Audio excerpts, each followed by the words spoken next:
Press ഫോട്ടോഗ്രാഫർമാരുടെ ക്യാമറകൾ തെരുതെരെ കണ്ണുചിമ്മി. വേദിയിലേക്ക് കൈക്കുഞ്ഞുമായി ചാടിക്കയറിയ യുവതിയുടെ നിരവധി ചിത്രങ്ങൾ അവർ ഒപ്പിയെടുത്തു.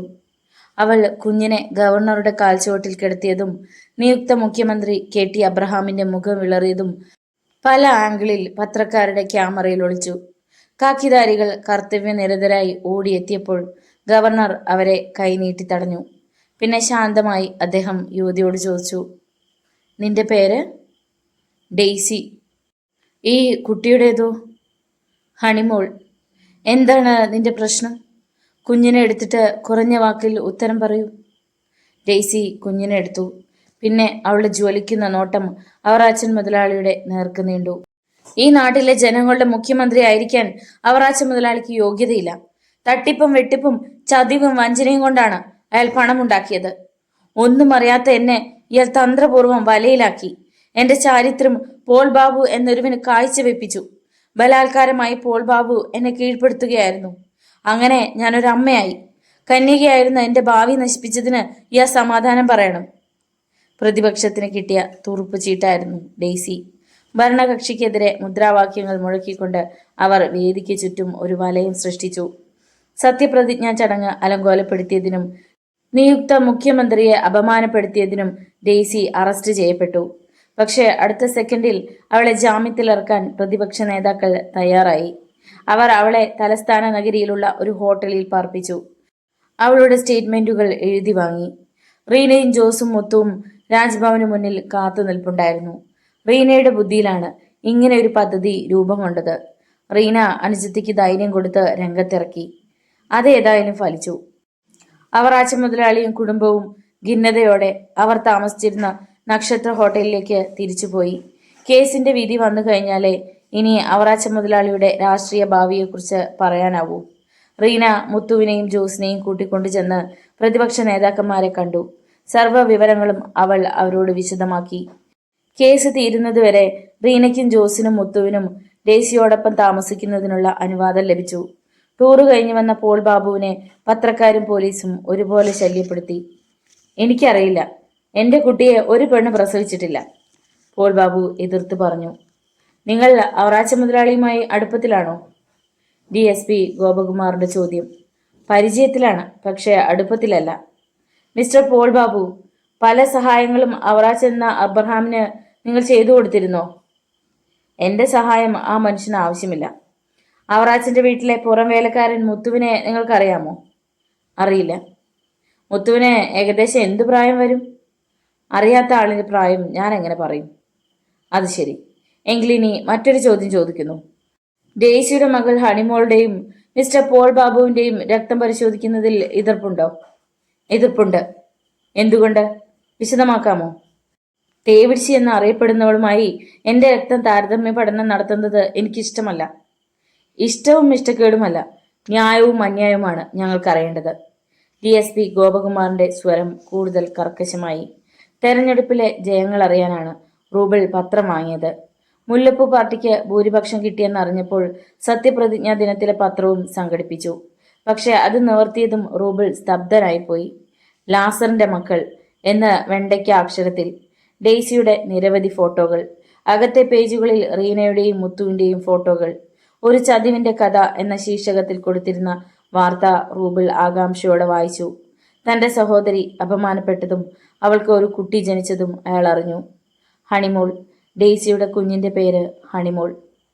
എൻ്റെ ദൈവമേ, ഇതൊന്നും അറിയാതെ ഞാനിവിടെ. റൂബിൾ തലയ്ക്ക് കൈകൊടുത്ത് പെറുപെറുത്തു. സഹായത്തിനെത്തിയത് ജ്യേഷ്ഠത്തിയും ഭർത്താവും എന്ന ക്യാപ്ഷനിലാണ് റീനയുടെയും ജോസിന്റെയും ഫോട്ടോകൾ പത്രത്തിൽ കൊടുത്തിരുന്നത്. കാഴ്ചയ്ക്ക് സുമുഖനായ ജോസിന് റൂബിളിന് ഏറെ ഇഷ്ടമായി. റീന ചേച്ചിയുടെ ഭർത്താവിന്റെ ഫോട്ടോയിൽ ആ ചെറുപ്പക്കാരന്റെ കൈവിരലുകൾ പരതി നടന്നു. ദൈവമേ, ഞാനൊരു വിഡ്ഢിയെപ്പോലെ ഈ കാട്ടിനുള്ളിൽ കഴിയുകയായിരുന്നല്ലോ. ലാസറിന്റെ മക്കളുടെ കഥ നാട്ടിലാകെ പാട്ടായിരിക്കുന്നു. റീന ചേച്ചിയും ഡെയ്സിയും കോളിളക്കം സൃഷ്ടിച്ച വാർത്തയുടെ ഉറവിടമായിരിക്കുന്നു. ചാക്കോ ചേട്ടാ, ആൻസി! നിവർത്തിപ്പിടിച്ച പത്രവുമായി റൂബിൾ ഉത്സാഹത്തോടെ ഓടിച്ചെന്നു. എന്താ മോനെ? അയാളുടെ തത്രപ്പാടും പരവേശവും കണ്ടിട്ട് ചാക്കോ ചേട്ടൻ ചോദിച്ചു. എന്നതാ റൂബിൾ ചേട്ടാ? ആൻസിക്കും ഉത്കണ്ഠയായി. നിങ്ങളോടൊക്കെ ഞാനൊരു വലിയ കളവ് പറഞ്ഞിരുന്നു. എനിക്ക് ആരുമില്ലെന്ന്. പക്ഷേ എനിക്ക് 2 സഹോദരിമാരുണ്ട്, റീന ചേച്ചിയും ഡെയ്സിയും. അവരുടെ ഫോട്ടോ ദേ പത്രത്തിൽ കൊടുത്തിരിക്കുന്നു. ശരിയാണോ മോനെ? ചാക്കോ ചേട്ടൻ പെട്ടെന്ന് പത്രം മേടിച്ചു നോക്കി. ഇത് റൂബിൾ ചേട്ടൻ്റെ പെങ്ങന്മാരാണെന്നോ? ആൻസിക്ക് വിസ്മയം. അന്നപ്പച്ചേട്ടത്തിയും രംഗത്തെത്തി. എടി ആൻസി, അതിയാൻ്റെ കയ്യിൽ നിന്ന് പത്രം മേടിച്ച് നീ ഒന്ന് ഉറക്കെ വായിച്ചേ. ആൻസി ഉറക്കെ വായിച്ചു. ലാസറിൻ്റെ മക്കൾ, പാപികൾക്കെതിരെ ധീരമായി പോരാടിയ മലയാള മണ്ണിൻ്റെ വിശുദ്ധ പുത്രികൾ. ഒരു ചതിവിൻ്റെ കഥ ഇവിടെ ചുരുളഴിയുന്നു.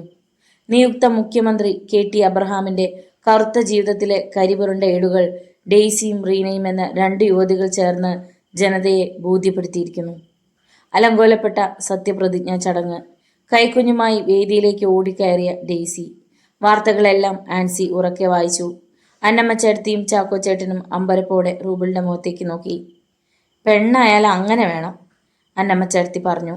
വഞ്ചിച്ചവനോട് ശരിക്ക് കണക്ക് ചോദിക്കണം. ദ്രോഹി, മന്ത്രിയാകാൻ വന്നിരിക്കുന്നു. കാശുണ്ടെങ്കിൽ ഏത് അലവലാതിക്ക് മന്ത്രിയാകാമെന്നുള്ളതാണ് നമ്മുടെ നാട്ടിലെ സ്ഥിതി, റൂബിൾ പറഞ്ഞു. പാപികൾക്ക് പറുദീസ പണിയുന്ന കുറുക്കു വഴിയായിരിക്കുന്നു ജനാധിപത്യം. കൊടി പിടിക്കാനും ജയ് വിളിക്കാനും വിവരം കെട്ട കുറെ കഴുതകളും. അവറാച്ച മുതലാളി ഈ നാട് ഭരിക്കുക എന്ന് പറഞ്ഞ ചെകുത്താൻ സിംഹാസനത്തിൽ ഇരിക്കുകയാണെന്നർത്ഥം. എന്തായാലും റീന ചേച്ചിയും ഡെയ്സിയും ചേർന്ന് ഈ നാടിനെ രക്ഷിച്ചു. ചാക്കോ ചേട്ടാ, എനിക്ക് ഉടനെ എൻ്റെ നാട്ടിലേക്ക് പുറപ്പെടണം. പെങ്ങന്മാരെ കാണാൻ എൻ്റെ കണ്ണ് കൊതിക്കുന്നു. മോനെ, നിനക്ക് ആവശ്യമുള്ള രൂപ ഞാൻ തരാം. പക്ഷേ നീ ഞങ്ങളെ മറക്കരുത് മോനെ. ഇവിടെ ഈ കാട്ടിൽ ഞാനും എൻ്റെ ഭാര്യയും മകളും വഴിക്കണ്ണുമായി നിന്നെ കാത്തിരിക്കും. ഇല്ല ചാക്കോ ചേട്ടാ, ഞാൻ ഒരിക്കലും നിങ്ങളെ ആരെയും മറക്കില്ല. എൻ്റെ പെങ്ങന്മാരെ കൂട്ടിക്കൊണ്ട് ഞാൻ ഇവിടെ വരും. റൂബിൾ പെട്ടെന്ന് യാത്രയ്ക്കൊരുങ്ങി. ഡ്രസ്സ് മാറി മുറിക്കുള്ളിൽ നിൽക്കുമ്പോൾ ആൻസി അയാളുടെ അടുത്തേക്ക് വന്നു. അവളുടെ കണ്ണുകൾ നിറഞ്ഞു തുളുമ്പിയിരുന്നു. ചേച്ചേ, ഇതെന്താ ആൻസി, എന്നെ യാത്രയാക്കുന്നത് കണ്ണീരോടെയാണോ? റൂബിൾ ചേട്ടൻ പോയാൽ എന്നെ മറക്കുമോ? ഞാൻ നിന്നെ മറക്കാനോ? എൻ്റെ ഈ ഹൃദയം മുഴുവൻ നിന്നോടുള്ള സ്നേഹമല്ലേ മോളെ? അയാൾ അവളെ കരവേലയത്തിൽ ഒതുക്കി അവളുടെ കണ്ണീർ കവിളിൽ അമർത്തി ചുംബിച്ചു. ഞാൻ കാത്തിരിക്കും, അവൾ മന്ത്രിച്ചു. എത്രയും പെട്ടെന്ന് ഞാൻ തിരികെ വരും. നിന്റെ ഈ സുന്ദരമായ കഴുത്തിൽ മനോഹരമായൊരു താലി ചാർത്തും. എനിക്ക് വിശ്വസിക്കാമോ? എൻ്റെ റൂബിളി ചേട്ടൻ എന്നെന്നും എൻ്റേതായിരിക്കുമെന്ന് എനിക്ക് വിശ്വസിക്കാമോ? ആൻസി, പുണ്യാളന്മാരുടെ സത്യവചനങ്ങളെപ്പോലെ എൻ്റെ വാക്കുകൾ നിനക്ക് വിശ്വസിക്കാം. ലാസറിൻ്റെ മക്കൾ ആരെയും വഞ്ചിക്കുന്നവരല്ല. സ്നേഹത്തിനും ദയയ്ക്കും കാരുണ്യത്തിനും കൊതിച്ചിട്ടുള്ളവരാണ് ഞങ്ങൾ. വഞ്ചന കണ്ട് മനം മടുത്തിട്ടുള്ളവരാണ് ഞങ്ങൾ. ചതിക്കപ്പെട്ടതിൻ്റെ ദുഃഖത്തോടെയാണ് എൻ്റെ അപ്പച്ചൻ മരിച്ചത്. നീ എന്നെ അവിശ്വസിക്കരുത് ആൻസി. അങ്ങനെ ആൻസി മനസ്സിൽ കരുതുന്നത് പോലും എനിക്ക് സങ്കടമാണ്. അയാൾ അവളെ കരവലയത്തിൽ നിന്ന് അകറ്റി. ഇല്ല റൂബിളി ചേട്ടാ, ഞാൻ ഒരിക്കലും റൂബിളി ചേട്ടനെ അവിശ്വസിക്കില്ല. ഒരുപക്ഷെ വർഷങ്ങൾ തന്നെ കഴിഞ്ഞാലും ഞാൻ സന്തോഷത്തോടെ കാത്തിരിക്കും. മോനെ, ചാക്കോ ചേട്ടൻ വിളിച്ചു. റൂബിൾ പെട്ടെന്ന് അങ്ങോട്ട് ചെന്നു. ഇത് 2000 രൂപയുണ്ട്. തൽക്കാലത്തെ ആവശ്യത്തിന് മതിയാകുമോ മോനെ? മതിയാകുമോന്ന് വണ്ടിക്കൂലി മാത്രം പ്രതീക്ഷിച്ച് എനിക്ക് ഇതൊരു നിധിയാണ് ചാക്കോ ചേട്ടാ. റൂബിൾ ആ പണം 2 കൈ നീട്ടി വാങ്ങി. നീ എനിക്ക് സ്വന്തം മകനെ പോലെയാണ് റൂബിളെ. നീ പോകുമ്പോൾ ഇവിടുത്തെ വിളക്കാകുന്നത് പോലെ ഞങ്ങൾ ദുഃഖിക്കും. നീ തിരിച്ചു വന്നാലേ ഇനി ഞങ്ങൾക്ക് മനസ്സ് തുറന്നു ചിരിക്കാനൊക്കൂ. ഞാൻ ഉടനെ വരും. കൂടെ എൻ്റെ പെങ്ങന്മാരും ഉണ്ടായിരിക്കും. റൂബിൾ യാത്ര പറഞ്ഞിറങ്ങി. അന്നമ്മ ചേട്ടത്തി പിന്നാലെ ചെന്ന് അയാളുടെ കയ്യിലൊരു കടലാസ് പൊതി കൊടുത്തു. പിന്നെ തുറന്നു നോക്കിയാൽ മതി, അന്നമ്മ ചേട്ടത്തി പറഞ്ഞു. അവരുടെ കണ്ണുകൾ തുളുമ്പിയിരുന്നു. പോട്ടെ, കഴിയുന്നതും വേഗം മടങ്ങി വരാം. റൂബിൾ നടന്നകന്നു. വളവ് തിരിഞ്ഞപ്പോൾ റൂബിൾ ആ കടലാസ് പൊതി നിവർത്തി നോക്കി. 1000 രൂപ. അയാളത് പോക്കറ്റിൽ തിരുകി. വഴിയോരത്ത് നിന്ന കുറേ കാട്ടുപൂവുകൾ റൂബിൾ ഇറുത്തെടുത്തു. കൈക്കുമ്പിൾ നിറയെ പേരറിയ പൂവുകൾ. അയാൾ പള്ളിയിലേക്കുള്ള വഴി തിരിഞ്ഞു. വിങ്ങുന്ന ഹൃദയത്തോടെ സെമിത്തേരിയിലെത്തി. ലിൻഷിയുടെ കുഴിമാടത്തിൽ അയാൾ ആ കാട്ടുപൂവുകൾ ചൊരിഞ്ഞു. പെങ്ങളെ, നിന്നോട് യാത്ര ചോദിക്കാതെ എനിക്ക് ഇവിടെ നിന്ന് പോകാനാവില്ല. എവിടെ നിന്നോ വന്ന് കയറി എനിക്ക് ആദ്യം സ്നേഹം പകർന്നു തന്നത് നീയാണ്. ലിൻഷി, ഞാൻ തിരികെ വരും മോളെ. എന്നും ഈ കുഴിമാടത്തിൽ പൂക്കൾ അർപ്പിക്കാനായി ഞാൻ മടങ്ങി വരും. അയാളുടെ കണ്ണുനീർ തുള്ളികൾ നനഞ്ഞ മണ്ണിലേക്ക് വീണു. പള്ളി അങ്കണത്തിലെ വാഗമരത്തിലിരുന്ന് ഒരു കാട്ടുമൈന അപ്പോൾ നീട്ടിക്കരഞ്ഞു. താഴ്വാരങ്ങളെ തഴുകിയെത്തുന്ന കാറ്റിൽ ഒരു നേർത്ത വളകിലുക്കം കേൾക്കാമായിരുന്നു. വെയിലിന് ചൂടേറുകയായിരുന്നു. ഈറൻ കണ്ണുകൾ തുടച്ച് റൂബിൾ സെമിത്തേരിയിൽ നിന്നിറങ്ങി. മുല്ലപ്പൂ പാർട്ടിയുടെ ലജ്ജാകരമായ സാംസ്കാരിക അധപ്പതനം പല MLA-മാരെയും ചൊടിപ്പിച്ചു. അവർ കൂറുമാറി പ്രതിപക്ഷത്ത് ചേർന്നു. സംഖ്യാബലത്തിൽ പഴയ പ്രതിപക്ഷം മുമ്പിലെത്തി. ഗവർണർ അവരുടെ നേതാവിനെ വിളിപ്പിച്ച് മന്ത്രിസഭാ രൂപവൽക്കരണത്തെപ്പറ്റി ചർച്ച ചെയ്തു. അടുത്ത 24 മണിക്കൂറിനുള്ളിൽ രാജ്യത്ത് ശക്തമായ ഒരു മന്ത്രിസഭ നിലവിൽ വരുമെന്ന് നേതാവ് ഗവർണറെ ബോധ്യപ്പെടുത്തി. പിറ്റേന്ന് രാവിലെ രാജ്ഭവനിൽ വെച്ച് പുതിയ മന്ത്രിസഭയുടെ സത്യപ്രതിജ്ഞ നടന്നു. മുല്ലപ്പൂ പാർട്ടിക്കാർ പ്രതിപക്ഷത്തിരുന്ന് പുറംചൊറിഞ്ഞു. അവറാച്ച മുതലാളിയുടെ പച്ച നോട്ടുകൾക്ക് മുമ്പിൽ കണ്ണഞ്ചി നിന്ന നിമിഷത്തെ മനസാ ശപിച്ചു. റീനയും ഡെയ്സിയും മറ്റും തലസ്ഥാന നഗരിയിലെ ഹോട്ടലിൽ തന്നെയാണ്. തെളിവുകൾ നശിപ്പിക്കപ്പെടുമെന്നുള്ള ഭയത്തിൽ മുത്തുവിന് പോലും പോലീസ് പ്രൊട്ടക്ഷൻ കൊടുത്തിരിക്കുകയാണ്. നേതാക്കന്മാരെ അല്ലാതെ ആരെയും അകത്തേക്ക് അവരെ കാണാനായി കടത്തിവിടുന്നില്ല. ഈ സന്ദർഭത്തിലാണ് റൂബിൾ തപ്പിപ്പിടിച്ച് സ്ഥലത്തെത്തുന്നത്. സാധ്യമല്ല, പരിചയമില്ലാത്ത ഒരൊറ്റയാളിനെ പോലും അകത്തേക്ക് കടത്തിവിടരുതെന്നാണ് മിനിസ്റ്ററുടെ ഓർഡർ. താൻ പോയി തന്റെ പണി നോക്ക്, കാവൽ നിന്ന പോലീസുകാരൻ കർശനമായി പറഞ്ഞു. ഞാൻ അവരുടെ സഹോദരനാണ്, എനിക്ക് അവരെ ഒന്ന് കാണണം. ഇങ്ങനെ സഹോദരൻ കളിച്ച് ഒത്തിരി പേര് ഇടത്തലേന്ന് വരുന്നുണ്ട്. എല്ലാം അവറാച്ച മുതലാളിയുടെ പിണിയാളുകളാണെന്ന് ഞങ്ങൾക്കറിയാം. ഞാൻ അവരുടെ സ്വന്തം സഹോദരനാണ് സാറേ. എന്നാ ചെന്ന് മിനിസ്റ്ററുടെ ഓർഡർ കൊണ്ടുവാ. വെറുതെ നിന്ന് കാലു കഴിക്കാതെ വേഗം പോ ബ്രദറെ, പോലീസുകാരൻ തന്റെ കനത്ത മീശയിൽ തടവിക്കൊണ്ട് അരിശത്തോടെ പറഞ്ഞു. ചേടാ, ഇത് നല്ല ഗ്രഹപ്പിഴയായല്ലോ. സ്വന്തം ആങ്ങളിക്ക് പെങ്ങളെ കാണാൻ മന്ത്രിയുടെ ഉത്തരവ് വേണം പോലും. റൂബിൾ കുഴങ്ങി. ഈ സ്വന്തം ആങ്ങള എവിടെയായിരുന്നു ഇതുവരെ? ഇങ്ങനെ ഒരു ആങ്ങളെക്കുറിച്ച് ഡെയ്സി റീനയും പറഞ്ഞിട്ടേ ഇല്ലല്ലോ. മാർബിൾ എന്നൊരു പേര് ഞാനൊരു പത്രത്തിലും കണ്ടില്ല. മാർബിൾ അല്ല സാറേ, റൂബിൾ. റൂബിൾ ആയാലും മാർബിൾ ആയാലും അകത്ത് ചെന്ന് ആ പെണ്ണുങ്ങളെ കാണണമെങ്കിൽ പെർമിഷൻ വേണം. ഒരു നിവൃത്തിയുമില്ലാതെ റൂബിൾ 1 മണിക്കൂറോളം കാത്തുനിന്നു. ഇതിനോടകം 4-5 തവണ അയാൾ പുറത്തു ചെന്ന് ഹോട്ടലിലേക്ക് ഫോൺ ചെയ്തു. റൂബിൾ എന്ന പേര് പറഞ്ഞിട്ട് ഒരു രക്ഷയും ഉണ്ടായില്ല. ആ ചെറുപ്പക്കാരൻ വീണ്ടും ഹോട്ടലിന് മുന്നിൽ തപസ്സായി. പോൾ ബാബുവുമായുള്ള കേസിന്റെ അവധിയായിരുന്നു അന്ന്. കോടതിയിൽ പോകാനായി ഡെയ്സിയും റീനയും മുത്തുവും ഒരുങ്ങിയിറങ്ങി. ഹണിമോളെ നോക്കാൻ വേണ്ടി ജോസ് ഹോട്ടലിൽ തന്നെ ഇരിപ്പാണ്. വക്കീലിന്റെ കാർ വന്നാണ് ആ സഹോദരിമാരെ കൂട്ടിക്കൊണ്ടുപോകുന്നത്.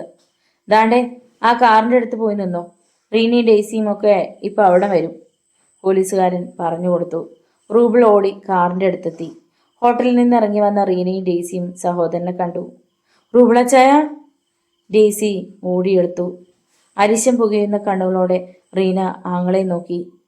നല്ലോണം കൊഴുത്തിട്ടുണ്ടല്ലോടാ, കള്ളച്ചോറ് തിന്ന് എവിടെ പൊറുക്കുമായിരുന്നു നീ? അവൾ പരുക്കം മട്ടി ചോദിച്ചു. എനിക്ക് ഒത്തിരി കാര്യങ്ങൾ പറയാനുണ്ട് ചേച്ചി. നിന്റെ പള്ളിപ്രസംഗമൊന്നും എനിക്ക് കേൾക്കണ്ട. 2 പെങ്ങന്മാരെ തനിച്ചാക്കിയിട്ട് അവൻ പോയിരിക്കുന്നു പണമുണ്ടാക്കാൻ. എന്നിട്ട് എന്തിയാടാ പണം? നിന്റെ കയ്യിൽ ഒരു പൊട്ട വാച്ച് പോലും ഇല്ലല്ലോ. ഞാൻ എല്ലാം പറയാൻ ചേച്ചി. ആ, ഏതായാലും നീ കാറിൽ കയറ്. കോടതിയിലെ കാര്യങ്ങളൊക്കെ കഴിഞ്ഞിട്ട് വേണം എനിക്ക് നിന്നെ നല്ലോണം 2 ചീത്ത വിളിക്കാൻ. റൂബിൾ കാറിൽ കയറി. സഹോദരിമാർ 2 പേരും അയാളുടെ അപ്പുറവും ഇപ്പുറവും ഇരുന്നു. മുത്തു മുൻസീറ്റിൽ. വണ്ടി നീങ്ങി.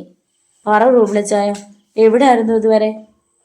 അവറാച്ച മുതലാളിയോട് ജോലി ചോദിക്കാൻ പോയതും തല്ല് കിട്ടിയതും ചത്തെന്ന് കരുതി അവർ വഴിയിൽ ഉപേക്ഷിച്ചതും ഡോക്ടർ രാജീവ് കുമാർ രക്ഷിച്ചതും ഉൾപ്പെടെ എല്ലാം റൂബിൾ വിസ്തരിച്ചു. മലബാറിലെ ജീവിതം, ആൻസിയും ലിൻഷിയും, ബ്രോക്കർ മത്തായിയോട് കൂട്ടരോട് എതിരിട്ടത്, ലിൻഷി വെടിയേറ്റ് മരിച്ചത്, ചാക്കോ ചേട്ടന്റെയും അന്നമ്മച്ചേട്ടത്തിയുടെയും ആത്മാർത്ഥ സ്നേഹം എല്ലാം റീനയും ഡെയ്സിയും അറിഞ്ഞു. ഞാൻ നിന്നെ വെറുതെ തെറ്റിദ്ധരിച്ചു മോനെ. നീ ചേച്ചിയെ മറന്നെന്നാ ഞാൻ വിചാരിച്ചത്, റീന സങ്കടത്തോടെ പറഞ്ഞു. നമുക്കിനി ഒന്നിച്ചു നിന്ന് ആ അവറാച്ച മുതലാളിയെ ശരിക്കൊരു പാഠം പഠിപ്പിക്കണം. അയാൾ ഒറ്റൊരുത്താനാണ് നമ്മളെ എല്ലാം ഈ തരത്തിലാക്കിയത്. ഇനി എന്തോ പഠിപ്പിക്കാനാ ചേച്ചി? മുതലാളി ശരിക്ക് പഠിച്ചു. മുല്ലപ്പൂ ചിഹ്നം ഇപ്പൊ ഇടത്തറയിൽ ചൊറികുത്തിരിപ്പാ, തല വെളി കാണിക്കാനൊക്കില്ല, ഡെയ്സി പറഞ്ഞു. കാർ കോടതി വളപ്പിലെത്തി. എല്ലാവരും ഇറങ്ങി. നേതാക്കന്മാരെയെല്ലാം റൂബിൾ പരിചയപ്പെട്ടു. വക്കീലിനോടൊത്ത് കോടതിയിൽ വന്ന പോൾ ബാബുവിനെ റൂബിൾ കണ്ടു. ന്യൂസ് ഫോട്ടോഗ്രാഫർമാർ പടമെടുക്കാൻ ശ്രമിച്ചപ്പോൾ പോൾ ബാബു തൂവാലയെടുത്ത് പെട്ടെന്ന് മുഖം മറച്ചു. കുറച്ചു കഴിഞ്ഞപ്പോൾ അവറാച്ച മുതലാളിയുടെ ബെൻസുകാർ ഒഴുകിയെത്തി. പിന്നാലെ ഒരു ജീപ്പും. മുതലാളി കാറിൽ നിന്ന് ഇറങ്ങിയതും ജീപ്പിൽ വന്ന അയാളുടെ ഗുണ്ടകൾ ഒരു വലയം സൃഷ്ടിച്ചുകൊണ്ട് മുതലാളിയെ പൊതിഞ്ഞു. ഫ്ലാഷുകൾ മിന്നിയെങ്കിലും ഫിലിമിൽ പതിഞ്ഞത് ഗുണ്ടകളുടെ തേറ്റപ്പല്ലുകളും മുറിമൂക്കും ഉണ്ടക്കണ്ണുകളുമാണ്. സമയമായി. വിശാലമായ സെഷൻസ് കോടതി ആളുകളെ കൊണ്ട് നിറഞ്ഞു. എല്ലാവരുടെയും ശ്രദ്ധയാകർഷിച്ചുകൊണ്ട് ജഡ്ജി ന്യായാസനത്തിലെത്തി. പുതിയ പോയിന്റുകളുടെ മുന കൂർപ്പിച്ച് വക്കീലന്മാർ രംഗത്തിറങ്ങി.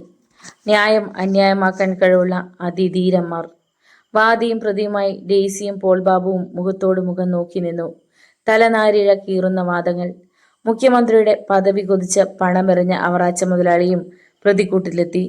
അയാളുടെ പഴയ വേലക്കാരനായ മുത്തു സാക്ഷിസ്ഥാനത്ത് നിന്ന് ഒരു പേടിയുമില്ലാതെ കാര്യങ്ങൾ വിവരിച്ചു. സമയം നീങ്ങി. വാദം അവസാനിച്ചു. അടുത്ത 23-ാം തീയതിയിലേക്ക് അവധിക്ക് വെച്ചു. കോടതി പിരിഞ്ഞു. എല്ലാം കേട്ട് എല്ലാവരെയും കണ്ട് ആൾക്കൂട്ടത്തിനിടയിൽ ഒരാൾ ദുഃഖഭാരം സഹിക്കാനാവാതെ നിൽപ്പുണ്ടായിരുന്നു. ജെയിംസ്. ഒരു വിലകെട്ട പീറ കാമുകന്റെ വേഷം അണിയാൻ ആത്മാഭിമാനം അയാളെ അനുവദിക്കുന്നില്ല. 23-ാം തീയതി. ലാസറിന്റെ മക്കൾ എന്തു നേടുമെന്നറിയാൻ ജനം കോടതിയിൽ തടിച്ചുകൂടി. നീതിയുടെ തുലാസ് ഏതു ദിക്കിലേക്കാണ് ചായുന്നതെന്ന് വിധിക്കപ്പെടുന്ന ദിവസം. ഉയർന്ന പീഠത്തിൽ ശാന്തഗംഭീരനായിരിക്കുന്ന ന്യായാധിപന്റെ നേർക്കാണ് എല്ലാവരുടെയും കണ്ണുകൾ. മുഴങ്ങുന്ന ശബ്ദത്തിൽ അദ്ദേഹം വിധിന്യായം വായിച്ചു തുടങ്ങി.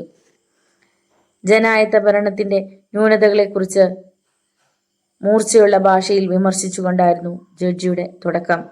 വ്യക്തിശുദ്ധിയില്ലാത്തവർ ഭരണകർത്താക്കളാകുന്നതിനെ നിയമം കൊണ്ട് തടയണം. അധികാരവും പണക്കൊഴുപ്പും ഉപയോഗിച്ച് സാധുക്കളായ ജനങ്ങളെ ദ്രോഹിക്കുന്ന പ്രവണതയെ ശക്തിപൂർവ്വം എതിർക്കണം. മനുഷ്യരെ പീഡിപ്പിക്കുന്ന നരാധമന്മാരെ തെരഞ്ഞെടുപ്പുകളിൽ സ്ഥാനാർത്ഥികളാക്കുന്ന പാരമ്പര്യം എല്ലാ രാഷ്ട്രീയ പാർട്ടികളും ഉപേക്ഷിക്കണം. ഇവിടെ പരാമർശിക്കപ്പെടുന്ന കക്ഷി ലാസറിന്റെ മകൾ ഡെയ്സിയുടെ നാശത്തിൽ അബ്രഹാമിനും പോൾ ബാബുവിനും തുല്യ പങ്കാണുള്ളത്. സ്വന്തം കാര്യലാഭത്തിനു വേണ്ടി അബ്രഹാം വഴിയൊരുക്കി. നൈമിഷികമായ സുഖത്തിനു വേണ്ടി പോൾ ബാബു ഒരു യുവതിയുടെ ശോഭനമായ ഭാവിയെ ഇല്ലാതാക്കി. ഇത്തരം സംഭവങ്ങൾ മേലിൽ ആവർത്തിക്കപ്പെടരുതെന്നുള്ള ശുദ്ധമായ ലക്ഷ്യത്തോടെയാണ് ഈ വിധിന്യായം രൂപപ്പെടുത്തിയിട്ടുള്ളത്. ജഡ്ജി വായന തുടർന്നു. നീണ്ട വിവരണങ്ങൾക്ക് ശേഷം അദ്ദേഹം ഇങ്ങനെ ഉപസംഹരിച്ചു. പ്രധാന പ്രതിയായ പോൾ ബാബുവിന്റെ ആകെയുള്ള സ്വത്തിന്റെ നേർപകുതിയായ 50 ലക്ഷം രൂപയുടെ വസ്തുവകകൾക്ക് ഡെയ്സിയും മകൾ ഹണിമോളും അവകാശിയായിരിക്കും. 30 ദിവസങ്ങൾക്കുള്ളിൽ ശരിയായ ഒരു ഉടമ്പടിയിലൂടെ ആ സ്വത്തുക്കൾ പോൾ ബാബു വിട്ടുകൊടുക്കണം. അല്ലാത്ത പക്ഷം കോടതി നേരിട്ട് ആ നടപടി പൂർത്തിയാക്കുന്നതായിരിക്കും. സ്വത്തുക്കൾ ഏതേതെന്ന് വേർതിരിക്കാനുള്ള അവകാശം പോൾ ബാബുവിൽ നിക്ഷിപ്തമായിരിക്കും. എന്നാൽ അതിനൊരു വ്യവസ്ഥയുണ്ട്. പോൾ ബാബു ഇപ്പോൾ താമസിക്കുന്ന 3 നില ബംഗ്ലാവിന്റെ ഉടമസ്ഥാവകാശം അയാളുടെ കാലശേഷം ഡെയ്സിക്കും ഹണിമോൾക്കും മാത്രമായിരിക്കും. പോൾ ബാബുവും ഡെയ്സിയും തമ്മിൽ ഒരു വിവാഹ ജീവിതം നയിക്കാൻ തയ്യാറാകുന്ന പക്ഷം ഈ കോടതിക്ക് അക്കാര്യത്തിൽ പ്രത്യേക സന്തോഷമുണ്ടായിരിക്കും. യുവതികളെ പ്രലോഭിപ്പിച്ച് ചെറുപ്പക്കാർക്ക് കാഴ്ചവെക്കുകയും ഹീനമായ രീതിയിൽ അവരെ സ്വാധീനിക്കുകയും ചെയ്യുന്ന രണ്ടാം പ്രതിയായ അവറാച്ച മുതലാളി എന്ന് സ്വയം വിളിക്കപ്പെടുന്ന അബ്രഹാമിന് 3 വർഷത്തെ കഠിന തടവും 10,000 രൂപ പിഴയും വിധിച്ചിരിക്കുന്നു. കോടതി പിരിഞ്ഞു. പോൾ ബാബുവും അവറാച്ചനും എല്ലാ തലത്തിലുമുള്ള കോടതികൾ കയറിയിറങ്ങി. പക്ഷെ നിയമയുദ്ധത്തിൽ അന്തിമ വിജയം ഡെയ്സിക്കായിരുന്നു. കീഴ്ക്കോടതിയിലെ വിധി ശരിവെക്കപ്പെട്ടു. പോൾ ബാബുവിന്റെ സ്വത്തിൽ നേർപകുതിക്ക് ഡെയ്സിയും ഹണിമോളും അർഹരായി തീർന്നു. 3 വർഷത്തെ തടവിന് ജനദ്രോഹിയായ അവറാച്ചൻ മുതലാളി ഇരുമ്പഴിക്കുള്ളിലായി. ഇടത്തലയിൽ അവറാച്ചന്റെ മാളിക വീട് വിമുഖമായി മാറി. മരണവീട്ടിലെന്ന പോലെ നിശബ്ദതയും മരവിപ്പും. ഗ്രേസമ്മ ഒരു നിത്യരോഗിയെപ്പോലെ കിടക്കയിൽ തന്നെ. മകൾ റസീന കോളേജിൽ പോകാറേയില്ല. എനിക്ക് വയ്യ മമ്മി. ക്ലാസ്സിൽ ചെല്ലുമ്പോൾ എല്ലാവരും എന്നെ കുഷ്ഠരോഗിയെപ്പോലെ ഒറ്റപ്പെടുത്തുന്നു. ഞാൻ കേൾക്കെ അവരെൻ്റെ ഡാഡിയെക്കുറിച്ച് എന്തെല്ലാമാണ് പറയുന്നത്. ഹോ, എനിക്കതൊന്നും ഓർക്കാൻ പോലും വയ്യ, റസീന കരഞ്ഞുകൊണ്ട് പറഞ്ഞു. പ്രീ ഡിഗ്രി 2ാം വർഷത്തിന്റെ അവസാന ടേമായിരുന്നു. എങ്ങനെയെങ്കിലും ബാക്കി ദിവസങ്ങൾ കൂടി ക്ലാസ് അറ്റൻഡ് ചെയ്യുമോളെ. പിന്നെ നമുക്ക് വേറെ കോളേജിൽ ചേരാമല്ലോ, ഗ്രേസമ്മയുടെ ഇളയ ആങ്ങള സേവ്യർ ഉപദേശിച്ചു. അയാളാണിപ്പോൾ അവറാച്ച മുതലാളിയുടെ സ്ഥാപനങ്ങളുടെ എല്ലാം മാനേജർ. ചെറുപ്പക്കാരനാണ്. BCom വരെ പഠിച്ചിട്ടുണ്ട്. അങ്കിൾ എന്നെ നിർബന്ധിക്കരുത്. പുസ്തകം തുറന്നു നോക്കാൻ പോലും എനിക്ക് മനസ്സ് വരുന്നില്ല. ഈ ബംഗ്ലാവും കാറും സ്വർണ്ണവളകളും ഒന്നും എനിക്ക് വേണ്ടായിരുന്നു. ഒരു നല്ല മനുഷ്യന്റെ മകളായി എനിക്ക് ജനിക്കാൻ കഴിഞ്ഞിരുന്നെങ്കിൽ, എൻ്റെ ഡാഡിയുടെ പേര് പറയുമ്പോൾ ആളുകൾ എന്നെ വെറുക്കാതിരുന്നെങ്കിൽ. റസീനയുടെ കണ്ണുകൾ നിറഞ്ഞിറങ്ങി.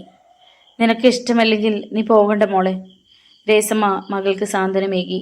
സേവ്യർ പിന്നെ കൂടുതലൊന്നും പറയാൻ പോയില്ല. ഈസ്റ്ററിന്റെ തലേ ഞായറാഴ്ച ഒരു സൂട്ട് കേസുമായി സന്ധ്യയായപ്പോൾ ഭ്രാന്തനെ പോലെ ജോയിമോൻ വന്നു കയറി. താടിയും മുടിയും വളർന്നിറങ്ങിയിരിക്കുന്നു. അനേക ദിവസങ്ങളിലെ ഉറക്കമില്ലായ്മയുടെ തളർച്ച കണ്ണുകളിൽ.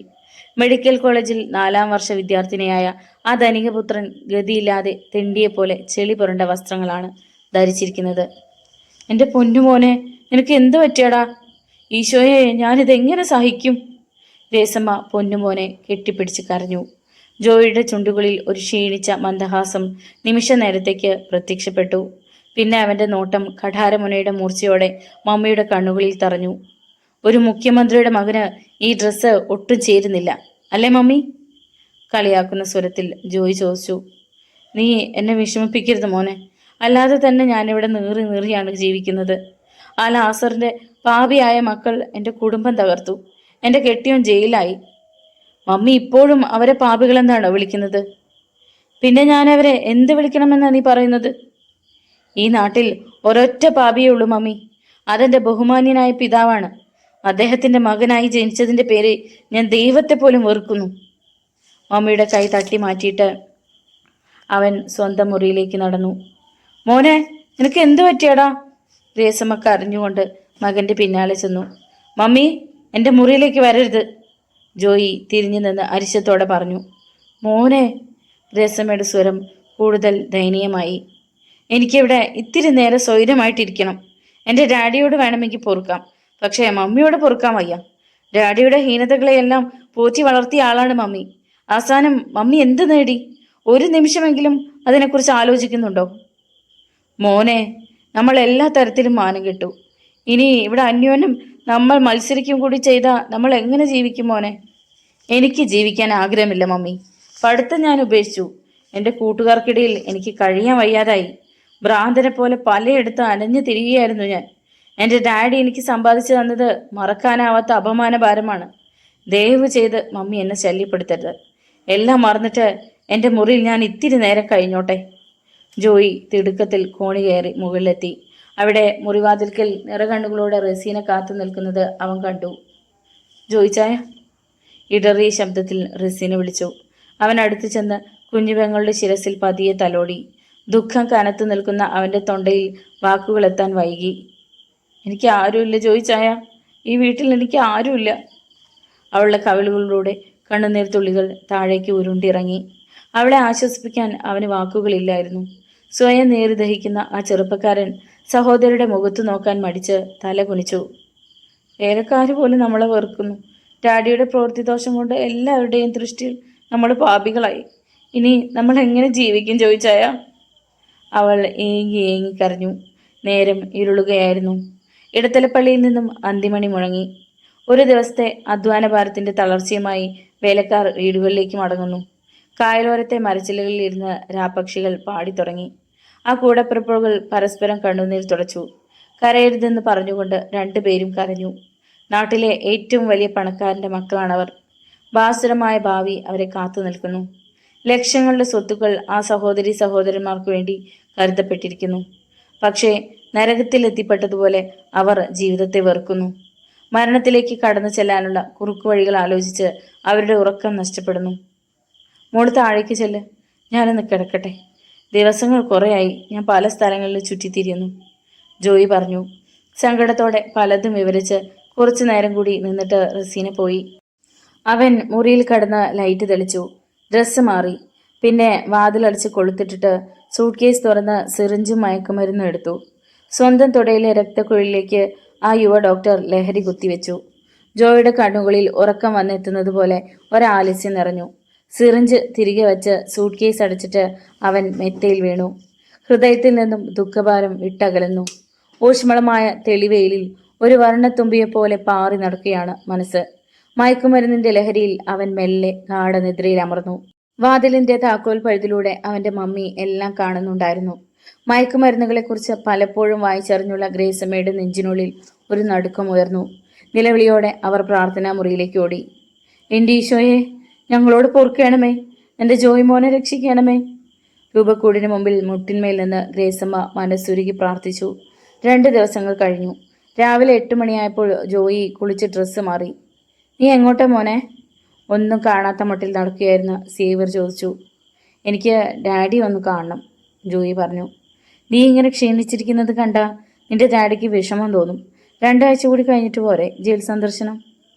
2 ആഴ്ച കഴിയുമ്പോൾ ഒരു പക്ഷേ സന്ദർശനത്തിന് സമയം കിട്ടിയില്ലെങ്കിലോ?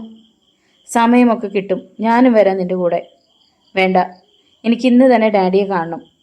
കൂടുതൽ സംസാരിക്കാൻ നിൽക്കാതെ അവൻ കാറിൻ്റെ സ്വിച്ച് കീ കയ്യിലെടുത്തു.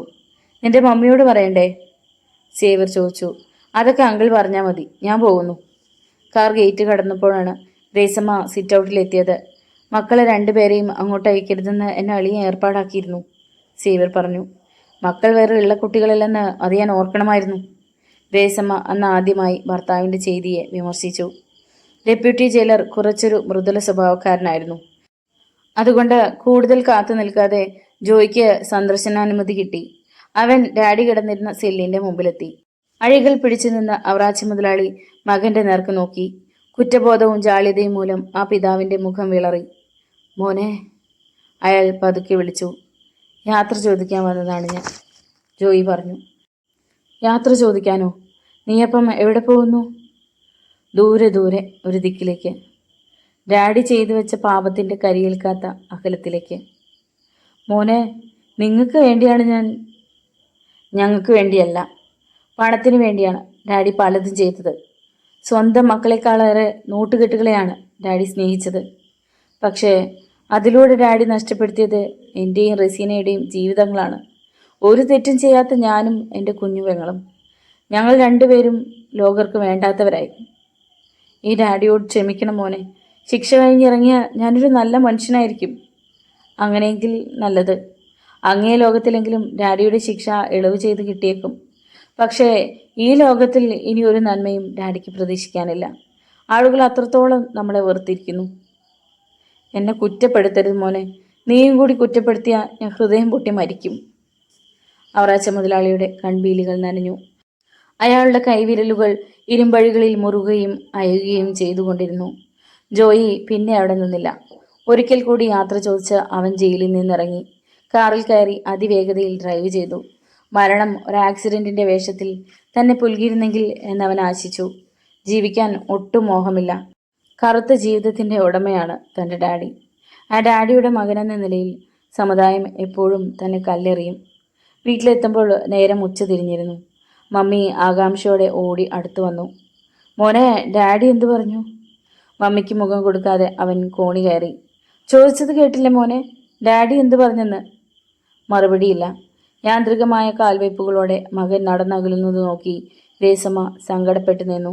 രാത്രി വളരെ വൈകുന്നതുവരെ ജോയുടെ മുറിയിൽ വിളക്ക് തെളിഞ്ഞിരുന്നു. വെട്ടിയും തിരുത്തിയും അവൻ എന്തൊക്കെയോ എഴുതി. ലൈറ്റ് അണച്ചിട്ട് ഇരുളിലിരുന്ന് ദീർഘനേരം പ്രാർത്ഥിച്ചു. അവൻ്റെ ചുടുനിശ്വാസങ്ങളും നെടുവീർപ്പുകളും പാതിരാക്കാറ്റിൽ അലിഞ്ഞു. രാവിൻ്റെ നിമിഷങ്ങൾ ഇഴഞ്ഞിഴങ്ങി നീങ്ങി. ദൂരെ എങ്ങോ നായ്ക്കൾ കുറിച്ചു. കുരയുടെ അവസാനം അതൊരു നീട്ടിയുള്ള ഓരിയിടലായി മാറി. പുള്ളുകൾ ചിലച്ചു. മൂങ്ങകൾ മൂങ്ങി. കായൽ തിരകളുടെ തേങ്ങൽ അവ്യക്തമായി കേൾക്കാം. അവൻ ബെഡ് ലാമ്പ് തെളിച്ചു. ഉറക്കഗുളികൾ കരുതിയിരുന്നതെടുത്ത് വായിലിട്ടു. കൂജയിൽ നിന്നും വെള്ളമെടുത്ത് കുടിച്ചു. കിടക്കയിൽ നീണ്ടു നിവർന്ന് കിടന്ന് കണ്ണുകളടച്ചു. അവൻ്റെ മമ്മി അപ്പോഴും മുട്ടിമേൽ നിന്ന് പ്രാർത്ഥിക്കുകയായിരുന്നു. കരുണാമയനായ കർത്താവേ, ഞങ്ങളോട് പൊറുക്കണമേ. ഞങ്ങളുടെ ജോയിമേനെ നാശത്തിൽ നിന്ന് രക്ഷിക്കണമേ. പക്ഷേ പാപത്തിൻ്റെ ശമ്പളം മരണമാണെന്ന് ആ അമ്മ മറന്നിരുന്നു. പ്രഭാതം. കുളിരുന്ന കായൽക്കാറ്റ് മരങ്ങളെയും മനുഷ്യരെയും തഴുകി കടന്നു പോകുന്നു. പകലിന് സ്വാഗതമോതുന്ന പറവുകളുടെ ശബ്ദം. പാൽക്കാരനും പത്രക്കാരനും വീട് വീടാന്തരം കയറിയിറങ്ങുന്നു. തെരുവിൻ്റെ സന്തതികൾ കടത്തിണകളിൽ അപ്പോഴും മൂടി പുതച്ച് കിടന്നുറക്കമാണ്. പള്ളിയിലും അമ്പലങ്ങളിലും കപട ഭക്തന്മാരുടെ തിരക്ക്. റസീന ഒരു കപ്പ് ചായയുമായി സഹോദരൻ്റെ മുറിയിലെത്തി. വേലക്കാരാരെങ്കിലും വിളിച്ചുണർത്തുന്നത് ജോയ്മോന് ഇഷ്ടമുള്ള കാര്യമല്ല. മമ്മിയോ പെങ്ങളോ വേണം അത് ചെയ്യാൻ. ജോയ്ചായ, ജോയ്ചായ. ആവി പൊന്തുന്ന ചായക്കപ്പ് ടീപ്പോയിൽ വെച്ചിട്ട് റസീന വിളിച്ചു. ആളിന് അനക്കമില്ല. പൂണ്ട ഉറക്കം. ജോയ്ചായ. അവൾ അവനെ കുലുക്കി വിളിച്ചു. മരണത്തിൻ്റെ തണുത്ത സ്പർശനമേറ്റതുപോലെ പൊടുന്നനെ അവൾ കൈകൾ വലിച്ചു. ഞെട്ടിവരച്ച് അവൾ അവൻ്റെ മുഖത്തേക്ക് ഉറ്റുനോക്കി. അടഞ്ഞ കണ്ണുകൾ, വിളറിയ കവിൾത്തടങ്ങൾ, റസീനയുടെ വിറയാർന്ന കൈത്തലങ്ങൾ ഒരു നിമിഷം ജോയിമോന്റെ മിടിപ്പ് നിലച്ച മാറിടത്തിനു മീതെ അമർന്നു. എന്റെ ജോയിച്ചായ! ഹൃദയം പിളർക്കുന്ന ഒരു നിലവിളി അവളിൽ നിന്നുയർന്നു. ആങ്ങളുടെ ശരീരത്തിൽ കെട്ടിപ്പിടിച്ചു കിടന്ന് ആ കുഞ്ഞു പെങ്ങൾ അലമുറയിട്ടു. ഗ്രേസമ്മ ഞെട്ടിയുണർന്നു. പുതപ്പ് വലിച്ചെറിഞ്ഞ് അവർ പിടഞ്ഞെഴുന്നേറ്റു. മകന്റെ മുറിയിലേക്ക് ഓടി. പത്രം വായിക്കുകയായിരുന്നു സേവ്യർ. നിലവിളി കേട്ട് അയാളും ജോയിമോന്റെ മുറിയിലെത്തി. ഒരു കൂട്ടക്കരച്ചിലിന്റെ അലയൊലിയിൽ ആ ബംഗ്ലാവ് വിറപൂണ്ടു നിന്നു. എൻ്റെ പൊന്നു മോനെ, നീ പോയല്ലോ മോനെ! ഒരു ഭ്രാന്തിയെ പോലെ മകന്റെ നെഞ്ചി തലയിട്ടുരുട്ടുന്ന ഗ്രേസമ്മയെ പിടിച്ചു മാറ്റാൻ സേവ്യറിന് കഴിഞ്ഞില്ല. വേലക്കാരൊക്കെയോ ഓടിക്കോടി. നിമിഷ നേരം കൊണ്ട് വാർത്ത പരന്നു. അവറാച്ച മുതലാളിയുടെ മകൻ ഉറക്കുഗുളിക തിന്നു മരിച്ചു. അപ്പൻ ജയിലിൽ പോയതിൻ്റെ സങ്കടമായിരിക്കും. നാണക്കേട് കൊണ്ട് പുറത്തിറങ്ങാൻ വയ്യെന്നായപ്പോൾ ആ കൊച്ചൻ ചെയ്തു പോയതാ. ഡോക്ടറല്ലേ, ഉറക്കുഗുളിക്ക് വല്ല പഞ്ഞമുണ്ടോ? അറിഞ്ഞവർ അവറാച്ചൻ്റെ ബംഗ്ലാവിലേക്ക് ഓടി.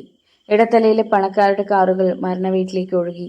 മെഡിക്കൽ കോളേജിലും ഹോസ്റ്റലിലും ഫോൺ സന്ദേശം കിട്ടി. സഹപാഠികളും പ്രൊഫസർമാരും ഇടത്തലയിലേക്ക് പുറപ്പെട്ടു. ജയിൽ അധികാരികളെ കണ്ട് സേവ്യർ പ്രത്യേകം അനുമതി വാങ്ങി. അവറാച്ചനെ കൂട്ടിക്കൊണ്ടുപോരാൻ അയാൾ കാറുമായി ചെന്നു. ഞാൻ വരുന്നില്ല, അവൻ്റെ മരിച്ചടക്ക് എനിക്ക് കാണണ്ട, മുതലാളി തീർത്തു പറഞ്ഞു. അത് ശരിയാണോ അളിയ? ജോയ്മാൻ അങ്ങനെ ഒരു കടുകൈ കാണിച്ചെന്ന് കരുതി നിങ്ങൾ അപ്പനും മോനും തമ്മിലുള്ള ബന്ധമില്ലാതാകുമോ? സേവ്യർ ചോദിച്ചു. ബന്ധത്തിനെ കുറിച്ചൊന്നും എന്നെ പഠിപ്പിക്കണ്ട. ഇക്കാര്യം പറഞ്ഞ് ഇനി അവിടുന്ന് ഒരൊറ്റ ഒരുത്തനും ഇങ്ങോട്ട് വന്നേക്കരുത്. അവറാച്ചൻ്റെ സ്വരം കഠിനമായി. മകൻ്റെ അന്ത്യയാത്രയിൽ അപ്പൻ പങ്കെടുത്തില്ലെന്ന് വന്ന നാട്ടുകാരെന്ത് കരുതും? അളിയൻ വാ, വന്ന അവനൊരു അന്ത്യചുംബനം കൊടുക്ക്.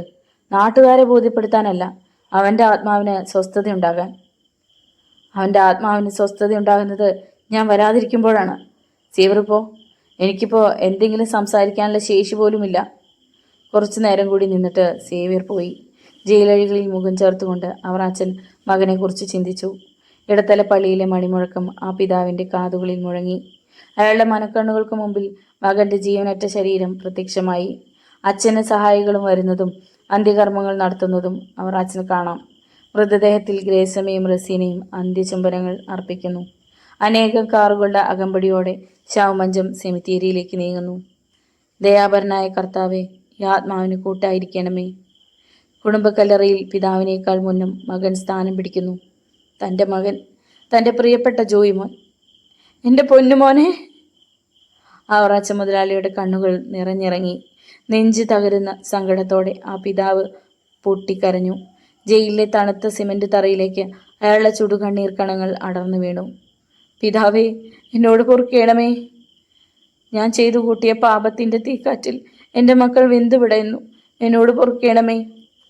ദിവസങ്ങൾ കടന്നുപോയി. പണത്തിൻ്റെ മെടുക്കുകൊണ്ട് ജയിലിൽ എല്ലാവിധ സുഖ സൗകര്യങ്ങളും നേടിയെടുക്കാൻ അവറാച്ച മുതലാളിക്ക് കഴിഞ്ഞിരുന്നു. പക്ഷെ അവയിൽ ഒന്നുപോലും അനുഭവിക്കാൻ കഴിയാതെ ഊണും ഉറക്കവുമില്ലാതെ അവറാച്ചൻ നിമിഷം പ്രതി ക്ഷീണിച്ചു വന്നു.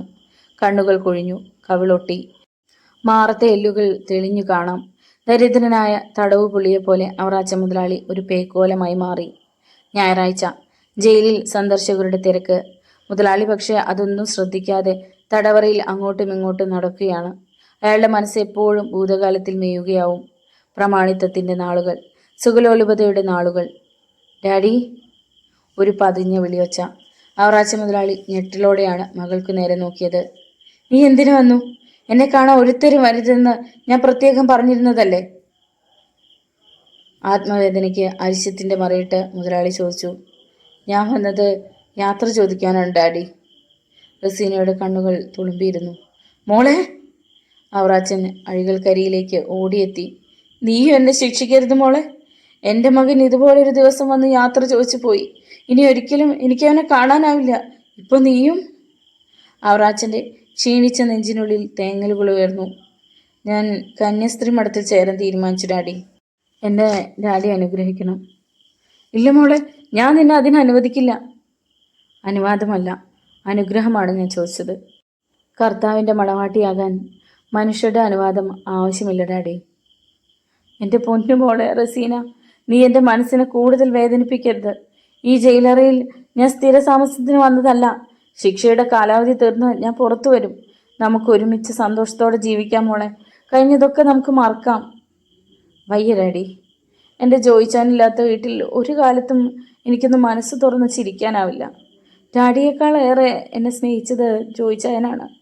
പണമുണ്ടാക്കാനും പാവപ്പെട്ടവനെ ദ്രോഹിക്കാനും അധികാര കസേരയിലിരിക്കാനുമായിരുന്നു ഡാഡിയുടെ ശ്രദ്ധ. ഞങ്ങൾ മക്കളെ ലാളിക്കാൻ ഡാഡി മറന്നു. ഇനി പഴയതൊന്നും തിരിച്ചെടുക്കാനാവില്ല. എന്നെ അനുഗ്രഹിക്കും. ഞാൻ പോട്ടെ. സേവരങ്ങൾ വെളിയിൽ കാത്തു നിൽപ്പുണ്ട്. എനിക്ക് കൂട്ടുവന്നത് അങ്കിളാണ്. എൻ്റെ മോളെ, ഞാൻ വീണ്ടും പറയുന്നു, നീ കന്യാസ്ത്രീ മഠത്തിൽ ചേരരുത്. എന്നെ തനിച്ചാക്കിയിട്ട് നീ ദേവദാസിയാകരുത്. എൻ്റെ ഉൾവിളിയെ നിഷേധിക്കാൻ വയ്യ ഡാഡി. ഞാൻ പോട്ടെ. ഡാഡിയെ ഞാൻ വേദനിപ്പിച്ചെങ്കിൽ അത് കർത്താവിന് വേണ്ടിയാണെന്ന് കരുതി എന്നോട് പൊറുക്കുക. അവൾ പോകാനായി തിരിഞ്ഞു. മോളെ നിൽക്കൂ. എന്താ ഡാഡി?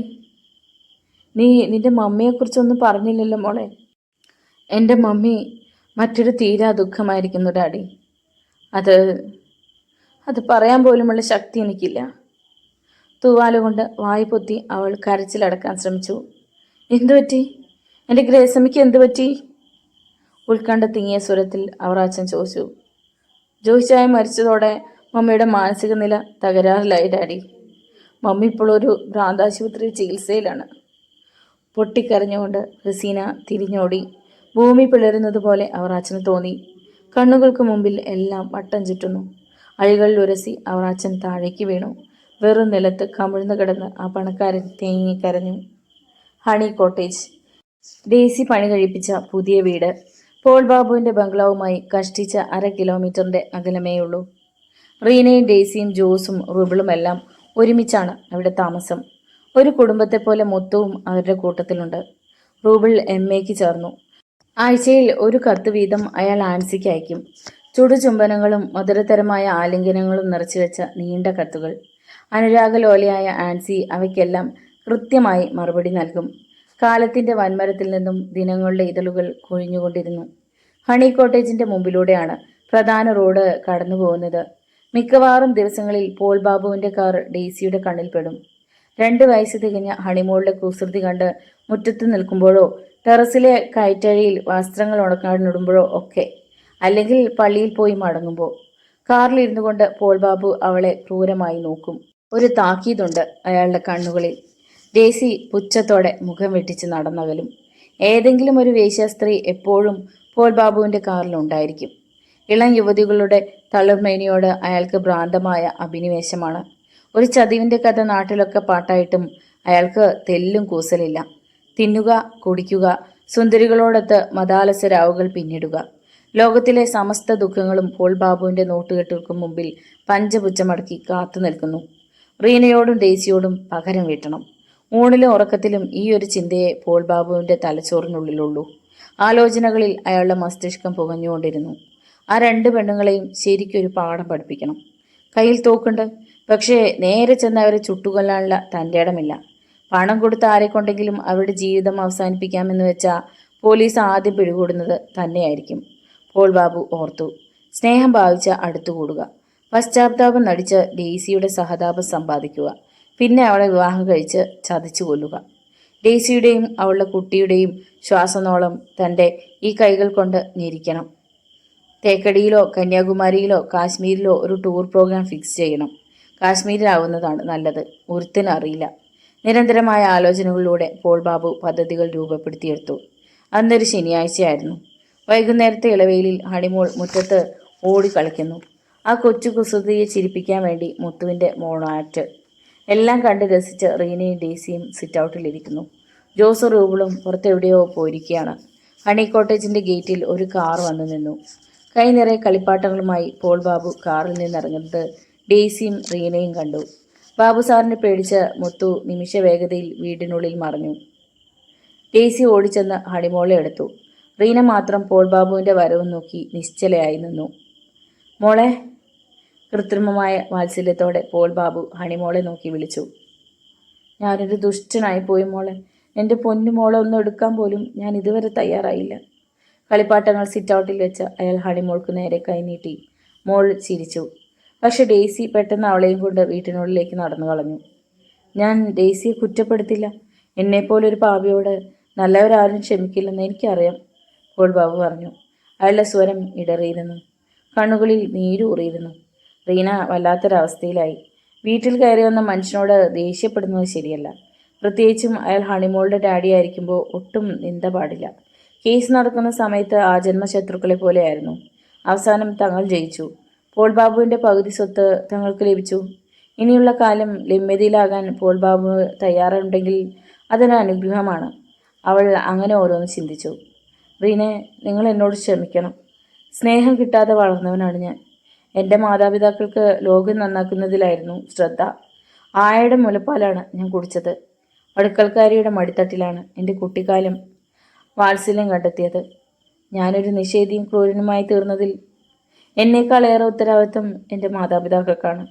ആ സത്യം മനസ്സിലാക്കി നിങ്ങൾ എന്നോട് പൊറുക്കണം. വേദനാനിർഭരമായിരുന്നു പോൾ ബാബുവിൻ്റെ വാക്കുകൾ. റീനയുടെ മനസ്സലിഞ്ഞു. വരൂ, അകത്തിരുന്ന് സംസാരിക്കാം. അവൾ അയാളെ ക്ഷണിച്ചു.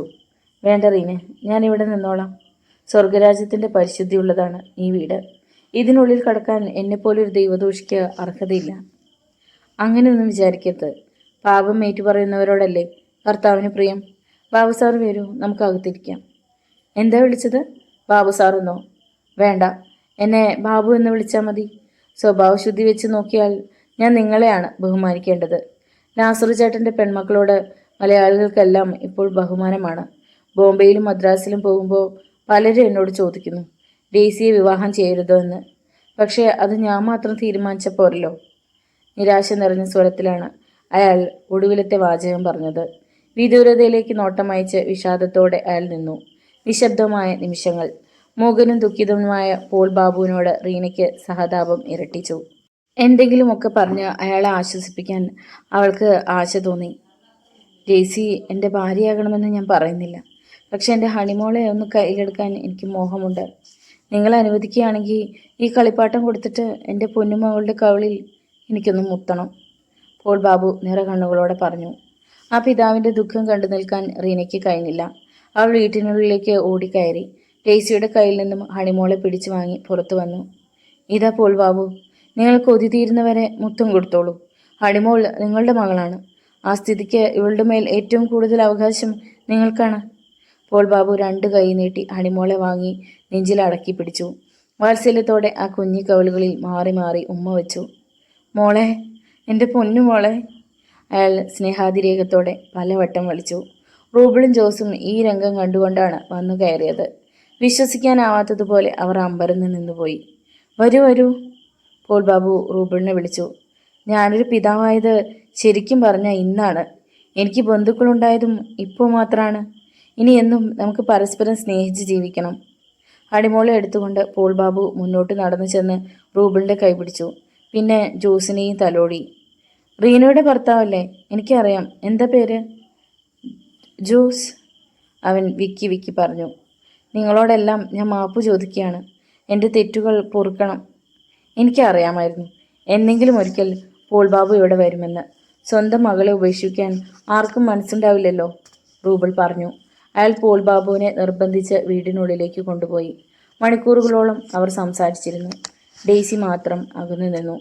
രാത്രി 9 മണിയായി. എന്നാലിനി ഞാൻ ഇറങ്ങട്ടെ. പോൾ ബാബു എഴുന്നേറ്റു.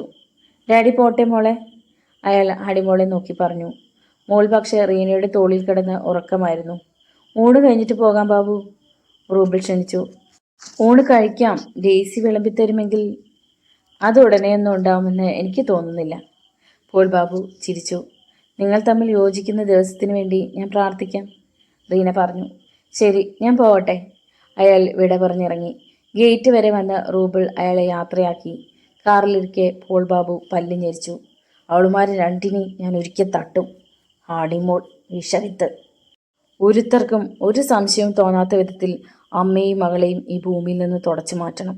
എത്രയും വേഗം ഡെയ്സിയെ വിവാഹം കഴിക്കണം. കുറച്ച് കരഞ്ഞു കാണിച്ചാൽ അവളുടെ മനസ്സിൽ അലിവുണ്ടാവും. പോരെങ്കിൽ കാല് പിടിച്ച് ഒരു മാപ്പ് പറയൽ നടത്തണം. ഡെയ്സി, നീ ഒരു മാലാഖയാണ്. നിന്നെ കളങ്കപ്പെടുത്തിയ പാപം പരിഹരിക്കാനായി നീ എൻ്റെ ഭാര്യയാകണം. അല്ലെങ്കിൽ മനോവേദനയാൽ ഞാൻ ഹൃദയം പൊട്ടി മരിക്കും. പെണ്ണല്ലേ, അവളതിൽ വീഴും, പോൾ ബാബു തന്നോട് തന്നെ പറഞ്ഞു. ഡെയ്സി, കഴിഞ്ഞതൊക്കെ നീ മറക്കണം. പോൾ ബാബുവിനെ സ്നേഹപൂർവ്വം സ്വീകരിക്കണം, റീന പറഞ്ഞു. സാധ്യമല്ല, അയാളുമായി യാതൊരു അടുപ്പത്തിനും എന്നെ കിട്ടില്ല, ഡെയ്സി അരിശത്തോടെ വ്യക്തമാക്കി. അങ്ങനെ പറയരുത് മോളെ. പോൾ ബാബുവിന് പശ്ചാത്താപമുണ്ട്. നിന്നെ കെട്ടണമെന്ന് അയാൾക്ക് വല്ലാത്ത ആശയമുണ്ട്. ആ സ്ഥിതിക്ക് നമ്മൾ പെണ്ണുങ്ങൾ ക്ഷമിച്ചു കൊടുക്കുന്നതല്ലേ നല്ലത്. എനിക്കിങ്ങനെ എത്ര നാൾ നിന്റെ കൂടെ താമസിക്കാൻ പറ്റും? പൊട്ടബുദ്ധിക്കാരനാണേലും എൻ്റെ കെട്ടിയവനും പല ആശകളും കാണില്ലേ? റീന ചോദിച്ചു. ഡെയ്സി അതിന് മറുപടി ഒന്നും പറഞ്ഞില്ല. വഴിയോരം ചേർന്ന് അവൾ നിശബ്ദയായി നടന്നു. ഞായറാഴ്ചയാണ്. രണ്ടാമത്തെ കുർബാന കഴിഞ്ഞ് വീട്ടിലേക്ക് മടങ്ങുകയാണ് രണ്ടുപേരും. പോൾ ബാബു ഇപ്പോൾ മിക്കവാറും ദിവസങ്ങളിൽ വീട്ടിൽ വരുന്നുണ്ട്. ഹണിമോളെ കാണാനാണ് വീട്ടിൽ വരുന്നത്. എങ്കിലും ഡെയ്സിയോടൊന്ന് സംസാരിക്കാൻ അയാൾക്ക് വളരെയധികം മോഹമുണ്ടെന്ന് റീനയ്ക്കറിയാം. പക്ഷെ അനുജത്തി അമ്പിനും വില്ലിനും അടുക്കുന്നില്ല. നീയും പോൾ ബാബുവും തമ്മിലുള്ള വിവാഹം നടന്നാൽ രക്ഷപ്പെടുന്നത് ഞാനാണ്. എനിക്കും ജോസ് ചേട്ടനും മലബാറിലേക്ക് പോകാം. സക്രിയാസ് മുതലാളി ദാനം തന്ന ആ ഒരേക്കർ ഭൂമി കൊണ്ട് ഞങ്ങളുടെ കാലം കഴിച്ചോളാം. അപ്പോൾ എനിക്ക് കിട്ടിയ സ്വത്തിൽ ചേച്ചിക്ക് ഒരവകാശവുമില്ലേ? സത്യത്തിൽ എനിക്കതിൽ അവകാശമില്ല. ഹണിമോക്ക് നിനക്ക് മാത്രമുള്ളതാണത്. അതിൻ്റെ പങ്കുപറ്റാൻ എന്നെ നീ ക്ഷണിക്കുകയും വേണ്ട, റീന വരിക്കമ്മട്ടിൽ പറഞ്ഞു. അപ്പോൾ പിന്നിലൊരു കാറിൻ്റെ ഹോൺ കേട്ട് സഹോദരികൾ രണ്ടുപേരും വഴിയരികിലേക്ക് ചേർന്ന് നടന്നു. പക്ഷേ വണ്ടി കടന്നു പോകുന്നതിന് പകരം അവരുടെ തൊട്ടു മുമ്പിൽ വന്ന് നിൽക്കുകയാണ് ചെയ്തത്. റീനയും ഡെയ്സിയും നോക്കുമ്പോൾ ഡ്രൈവിംഗ് സീറ്റിലിരുന്ന പോൾ ബാബു ചിരിക്കുന്നു. കയറൂ, ഞാൻ വീട്ടിലെത്തിക്കാം. കൈനീട്ടി അയാൾ പിൻസീറ്റിൻ്റെ ഡോർ തുറന്നു. എന്ത് ചെയ്യണമെന്നറിയാതെ റീന മടിച്ചു നിന്നു. ക്ഷണം നിരസിച്ച് മുമ്പോട്ട് നടക്കാനുള്ള ഭാവമാണ് ഡെയ്സിക്ക്. എൻ്റെ തെറ്റുകൾക്ക് ഞാൻ 100 തവണ മാപ്പ് ചോദിക്കുന്നു. എന്നിട്ടും ഡെയ്സിക്ക് എന്നോട് കരുണ തോന്നാത്തതാണ് അത്ഭുതം, പോൾ ബാബു പറഞ്ഞു. വാ ഡെയ്സി, നമുക്ക് കാറിൽ പോകാം. വെറുതെ എന്തിനാ നടക്കുന്നത്? എനിക്ക് നടക്കുന്നതാണ് ഇഷ്ടം. വേണമെങ്കിൽ ചേച്ചി കാറിൽ പൊക്കോളൂ. ഓ എൻ്റെ പൊന്നെ, ഇങ്ങനെ ദേഷ്യപ്പെട്ടാലോ? എത്രയായാലും എൻ്റെ ഹണിമോളുടെ അമ്മയല്ലേ, തമാശ മട്ടിൽ പോൾ ബാബു പറഞ്ഞു. റോഡിൽ വെച്ചിട്ട് തർക്കമുണ്ടാതിരിക്കട്ടെ, നീ വാ. റീന അനുജിത്തയുടെ കൈ പിടിച്ച് കാറിൽ കയറി. ഡോർ അടഞ്ഞു. വാഹനം നീങ്ങി. ഇവിടെ മുൻസീറ്റ് ഡെയ്സി അടുത്തിരുത്തി ഒന്ന് ഡ്രൈവ് ചെയ്യാൻ എനിക്ക് എന്നാണാവോ ഭാഗ്യമുണ്ടാവുക, റിയർവ്യൂ മിററിലൂടെ ഡെയ്സിയുടെ മുഖത്തേക്ക് നോക്കിക്കൊണ്ട് പോൾ ബാബു പറഞ്ഞു. പ്രേമം വഴിയുന്ന സ്വരമായിരുന്നു അയാളുടേത്. എന്തെങ്കിലും പറ, റീന അനുജിത്തയുടെ ചെവിയിൽ മന്ത്രിച്ചു. ഡെയ്സി ഒന്നും പറഞ്ഞില്ല. പോൾ ബാബുവിൻ്റെ ബംഗ്ലാവിന് മുന്നിൽ കാർ നിന്നു. ഇവിടെയോ? വേണ്ട, ഡെയ്സി പെട്ടെന്ന് ഡോർ തുറക്കാൻ ഭാവിച്ചു. പണ്ട് എന്നെ കടാര കാണിച്ച് പേടിപ്പെടുത്തി പിന്നെ ഇവിടേക്ക് വന്നിട്ടില്ലല്ലോ.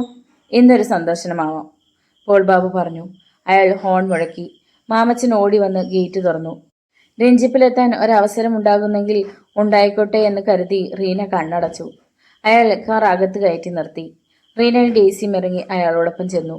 കോണി കയറുമ്പോൾ റീന മനഃപൂർവ്വം പിന്നിൽ തങ്ങി. പോൾ ബാബുവിന് അതൊരവസരമായി. തൻ്റെ സ്വകാര്യ മുറിയുടെ വാതിൽക്കിലെത്തിയപ്പോൾ അയാൾ പെട്ടെന്ന് ഡെയ്സിയുടെ കൈത്തലങ്ങൾ കൂട്ടിപ്പിടിച്ച് കരയുന്ന ഭാവത്തിൽ പറഞ്ഞു. എന്നോട് ക്ഷമിക്കണം ഡെയ്സി. എൻ്റെ എല്ലാ തെറ്റുകൾക്കും നീ എനിക്ക് മാപ്പ് തരണം. അയാളുടെ കണ്ണുകൾ നിറഞ്ഞു. 2 തുള്ളി കണ്ണുനീർ അവളുടെ കൈപ്പുറത്ത് വീണ് പടർന്നു. ഞാൻ ചെയ്ത പാപത്തിന് കോടതി എന്നെ ശിക്ഷിച്ചു. എൻ്റെ സ്വത്തുക്കളുടെ നേർപകുതി നിനക്ക് ഞാൻ വിട്ടു തന്നു. ഇനിയും എന്നെ വേദനിപ്പിക്കരുത് മോളെ. ശേഷിച്ച ജീവിതമെങ്കിലും നല്ല രീതിയിൽ നയിക്കാൻ നീ എന്നെ സഹായിക്കണം. അയാൾ ഒരു കൊച്ചുകുട്ടിയെപ്പോലെ നിർലജ്ജം കരഞ്ഞു. ഡെയ്സിയുടെ മനസ്സ് തരളമായി. ഒരു പുരുഷൻ കരുണയാഴ്ച കരയുമ്പോൾ ഏതൊരു സ്ത്രീയുടെ ഹൃദയമാണ് അലിയാത്തത്? നിങ്ങൾ നല്ലവനാകുമെങ്കിൽ ഞാൻ എല്ലാം ക്ഷമിക്കാം.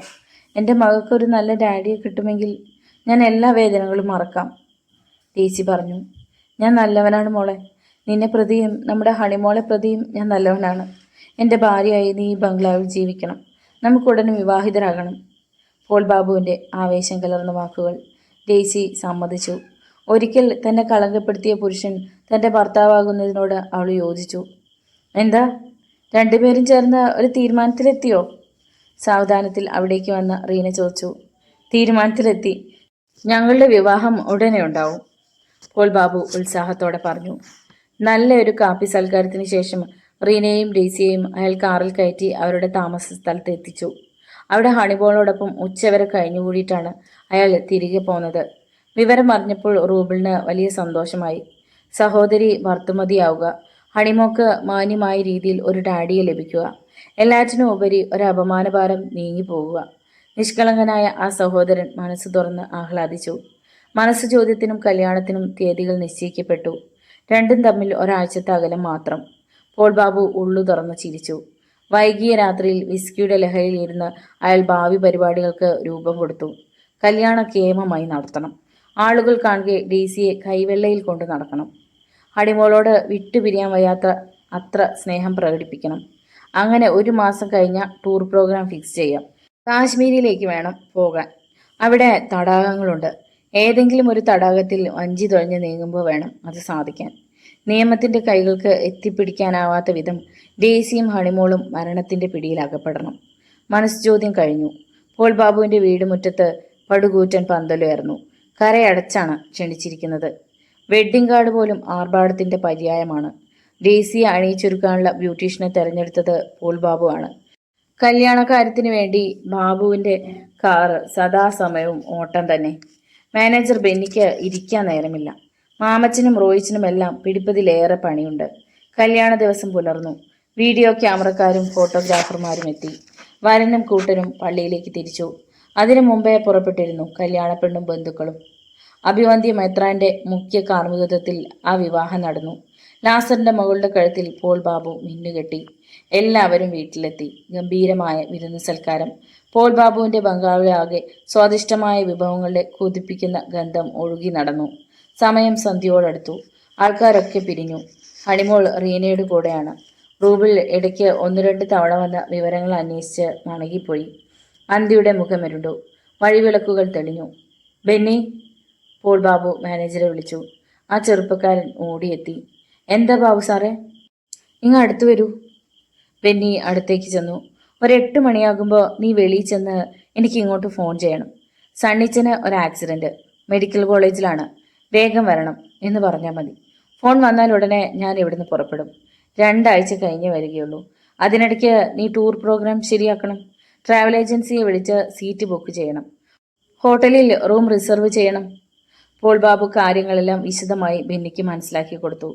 പിന്നെ ആ പുതുമാരൻ മണിയറയിലേക്ക് ചെന്നു. ഡെയ്സി കാത്തിരിക്കുകയായിരുന്നു. തനിച്ചിരുന്ന് മുഷിഞ്ഞു അല്ലേ? പോൾ ബാബു ചോദിച്ചു. അയാളും അവൾക്കൊപ്പം ഇരട്ടക്കട്ടിലിൽ ഇരുന്നു. മൃദുവായ മെത്ത അയാളെ താങ്ങാനാവാതെ താഴേക്കമർന്നു. ഡെയ്സി, അയാൾ അവളുടെ മുഖം പിടിച്ചടുപ്പിച്ച് പ്രേമപൂർവ്വം വിളിച്ചു. ലജ്ജാവതിയായ മണവാട്ടി പതുക്കിയൊന്ന് മൂളി. അയാളുടെ കൈകൾ ഒരാലിംഗനത്തിനു വേണ്ടി അവളെ വലയം ചെയ്തു. പെട്ടെന്ന് ടെലിഫോൺ ബെല്ലടിച്ചു. പോൾ ബാബു ഓടിച്ചെന്ന് റിസീവർ എടുത്തു. ഹലോ, ആരാണ് വിളിക്കുന്നത്? കേൾക്കാൻ വയ്യ, ഉറക്കെ പറയൂ. എന്താണ്? സണ്ണിച്ചന് ആക്സിഡന്റോ? മൈ ഗോഡ്, എവിടെയാണ്? ഹലോ, എവിടെയാണ് അഡ്മിറ്റ് ചെയ്തിരിക്കുന്നത്? മെഡിക്കൽ കോളേജിലോ? ശരി ശരി, ഞാൻ ഉടനെ പുറപ്പെടുന്നു. ഇല്ല, ഒട്ടും താമസിക്കില്ല. റിസീവർ ക്രാഡിൽ വെച്ചിട്ട് തിരിഞ്ഞതും പോൾ ബാബു കൈകൾ കൂട്ടിത്തിരുമ്മി. മുടിയിഴകൾ വലിച്ചു പറിച്ചുകൊണ്ട് അസ്വസ്ഥമായ മുഖഭാവത്തോടെ മുറിയിൽ അങ്ങോട്ടും ഇങ്ങോട്ടും നടന്നു. എന്താണ് കാര്യം? ആർക്കാണ് ആക്സിഡന്റ് പറ്റിയത്? ഡെയ്സി ഉത്കണ്ഠയോട് ചോദിച്ചു. എൻ്റെ ഒരു ക്ലോസ് ഫ്രണ്ടാണ് സണ്ണിച്ചൻ. തിരുവനന്തപുരം മെഡിക്കൽ കോളേജിൽ അഡ്മിറ്റ് ചെയ്തിരിക്കുന്നു. ഓ ദൈവമേ, ഞാനിപ്പോഴെന്താണ് ചെയ്യുന്നത്? അതും എൻ്റെ ആദ്യ രാത്രിയിലെ ആദ്യ നിമിഷങ്ങൾ. ആഗ്രഹങ്ങളോടെ കാത്തിരുന്ന ഒരു പാവം പെണ്ണിനോട് എനിക്ക് നീതി ചെയ്യാനാവില്ലല്ലോ ദൈവമേ. സപ്തനാടികളും തളർന്ന പോലെ പോൾ ബാബു വേച്ച് വേച്ച് നടന്നു വന്ന് കിടക്കയിൽ വീണു. സണ്ണിച്ച, എൻ്റെ പ്രിയപ്പെട്ട സ്നേഹിത, നീ മരണക്കിടക്കയിലായിരിക്കുമ്പോൾ ഞാനിവിടെ. പോൾ ബാബുവിൻ്റെ തൊണ്ടയിടറി. പൊയ്ക്കോളൂ, എന്നെ ഓർത്ത് വിഷമിക്കണ്ട, ഡെയ്സി പറഞ്ഞു. ആദ്യ രാത്രിയിൽ നിന്നെ തനിച്ചാക്കിയിട്ട് ഞാൻ എങ്ങനെ പോകും ഡെയ്സി? ആദ്യ രാത്രി അല്ലല്ലോ, പോരാത്തതിന് ഞാനൊരു കുട്ടിയുടെ അമ്മയുമാണ്. സ്നേഹിത മരണവുമായി മല്ലടിച്ച് കിടക്കുമ്പോൾ ഇവിടെ നമുക്കൊരാനന്ദം വേണ്ട. വേഗം പുറപ്പെടും. പോൾ ബാബു പെട്ടെന്ന് റെഡിയായി. വസ്ത്രങ്ങളും മറ്റു സാധനങ്ങളും VIP സൂട്ട് കേസിൽ ഒതുക്കി. വേലക്കാരെ വിളിച്ച് നിർദ്ദേശങ്ങൾ കൊടുത്തു. അവർ സൂട്ട് കേസ് എടുത്ത് കാറിൽ വെച്ചു. ഡെയ്സിയോട് വീണ്ടും വീണ്ടും യാത്ര ചോദിച്ച് പോൾ ബാബു കാറിൽ കയറി.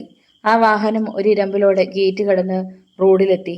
പട്ടണത്തിലെ പ്രമുഖമായ സ്റ്റാർ ഹോട്ടലിലേക്ക് കുതിച്ചു. അരമണിക്കൂറിനുള്ളിൽ അയാൾ ഹോട്ടലിലെത്തി. മാനേജർ അയാളെ കണ്ടതും അമ്പരപ്പോടെ വായു പൊളിച്ചു. ബാബു സാറേ, ഇന്ന് ഫസ്റ്റ് നൈറ്റ് അല്ലേ?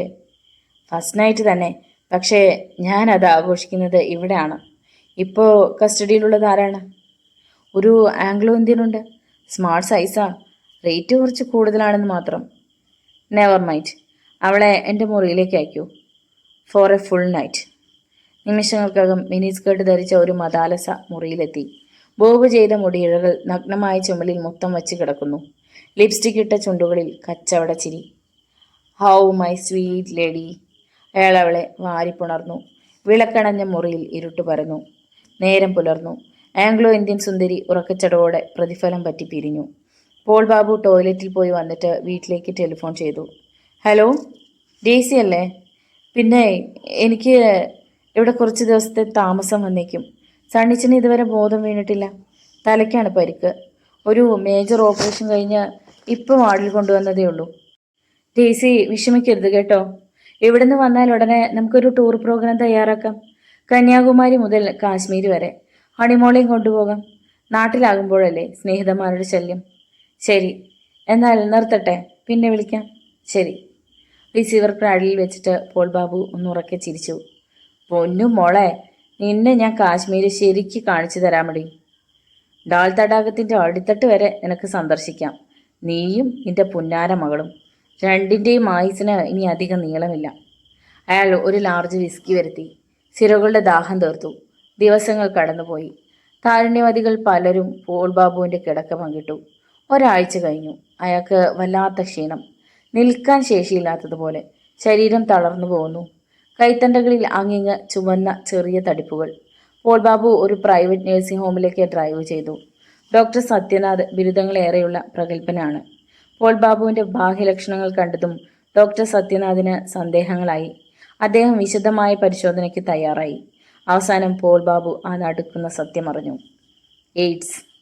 തൻ്റെ രക്തത്തിൽ എയ്ഡ്സിൻ്റെ അണുക്കൾ കടന്നുകൂടിയിരിക്കുന്നു. പോൾ ബാബുവിൻ്റെ കണ്ണുകളിൽ ഇരുട്ട് കയറി. നിന്ന നിൽപ്പിൽ അയാൾ അടിമുടി വിയർത്തു. ഡോക്ടർ സത്യനാഥ് എത്രയും പെട്ടെന്ന് അയാളെ മെഡിക്കൽ കോളേജിലെത്തിച്ചു. ഡെയ്സി വിവരമറിഞ്ഞു.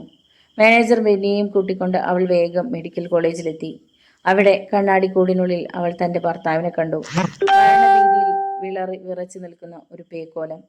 എനിക്ക് എൻ്റെ മോളൊന്ന് കാണണം. പോൾ ബാബുവിൻ്റെ ഹൃദയം പൊട്ടിയുള്ള തേങ്ങൽ.